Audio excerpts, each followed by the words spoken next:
So the mines are back, finally. One of the most revered game modes in all of Grand Summoners that we only get once a year. Global GST. We gotta talk about this. We need this to be coming back like once every other month or something, man. We can't keep on doing this schedule. It sucks. There is no secret that this game mode is very difficult. I've been seeing so many of you guys ask me, OP, how are you able to hit floor 100 already when I'm stuck on floor 20 or 30? So in this video, I'm going to be giving you some characters and overall ideas when it comes to team building and even equips that you should be using to make your life in the mines easier. There are a few characters that really make a team comp just immensely powerful when it comes to the mines. These characters I would like to refer to as the Speedsters. These Speedster units include, but are not limited to, Luvian Rin, Ultimate Paladin Roy, Summer Miyu, and Fictional Mage Haruto. These guys all have some type of gimmick or mechanic that allows them to give your entire team tons of art shit. All of these units vastly improve your clear times and your life when it comes to the mines. If you aren't using one of these four, you're really doing yourself a disservice. And you also can't be like, OP, I don't have these units. The friend system is a thing in the mines, so use it to your advantage. It's there for a reason. One of my favorite duos to use right now is the double Summer Miyu. I know not everybody's gonna have this composition, but if you're able to have a Summer Miyu of your own and then a friend Summer Miyu, the amount of like raw damage ups plus the art gauge you get every turn is ridiculous. By the time you hit most boss waves, you have so much damage ups that whatever DPS unit you're using just insta nukes the boss. Another group of characters are gonna be able to ignore most of the mechanics in the mines if you give them enough support and you're able to let them go off with whatever gimmick they have. We actually recently just got a new one added to this list, which was Saito Hajime. To say the least, he just kind of killed everything in front of him.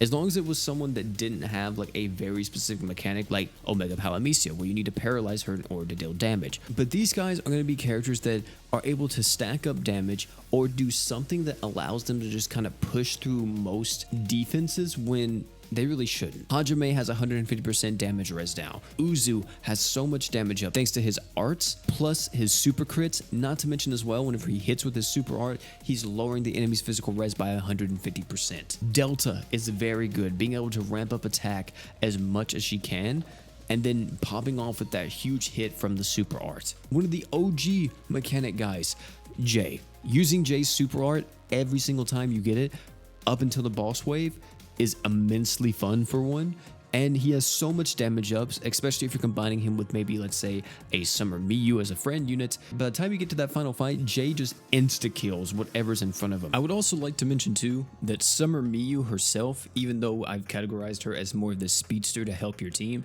she can do this as well. She has tons of damage ups by the point she gets to the end of the boss, and she also has super crits. Of course, her super art is really slow, and some bosses may just be able to feint you out of it or insta-kill you. But technically, if you want to use Summer Miyu, it is completely possible. As you see right here, it works. If you don't have any of them, just using someone that's a very strong physical attacker, like you could just have a Sunraku here. You could have your own Ultimate Paladin Roy, maybe a Samurai Rimuru. Anybody that's going to deal a lot of damage is going to be great, and that's kind of who you want to focus on. But OP, what about the rest of the team? You only gave us pretty much 2 slots on a team. What do I do with the rest of it? Here's what I usually do. If I have someone like Jay and Summer Miyu, why not throw on a War God Finn? He's giving me art gauge, just overall great stuff here, and it's going to be a way to further increase my damage. That last unit can be some type of utility unit, like a Shiro, maybe giving me some damage mitigation. Sandstone, very good if I need that. Or I could use a unit that's countering the boss. Let's say I'm fighting Omega Palamisia. Well, I need to slot in Norn. Norn's extremely old, but like I need a Paralyze to even be able to deal damage to the boss. This is pretty much my philosophy when I went into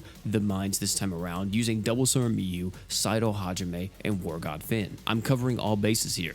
Big damage, big art gauge to help out my team and make them faster. My damage dealer is able to deal with pretty much any boss in the game, and I'm getting all of my other buffs that I may need by my first unit there, which is War God Finn. When it comes to equips, here's some of the ones that I've found that are really useful. Any kind of AoE Archgen item is going to be insane here. Whether that be an overtime or a burst Archgen, anything that's giving your entire team arts is amazing because it's playing into the entire thing of making your team faster. Stats up equips are very good since they act as a heal. Art gauge equips on physical items, very, very potent. or items that give you massive damage buffs. These are going to be really good on your big nukers. Consider any of the true Owen variants if you're using those elements. Of course, though, if you're just starting out, you don't have to have all these equips and everything. You can easily get up to like floor 40, possibly 50, maybe even 60 or 70 with pretty subpar equips and having just the notable units that I've mentioned here already. So hopefully with everything I just mentioned, you're able to climb mines a bit easier. Here's some quick things just to kind of list off here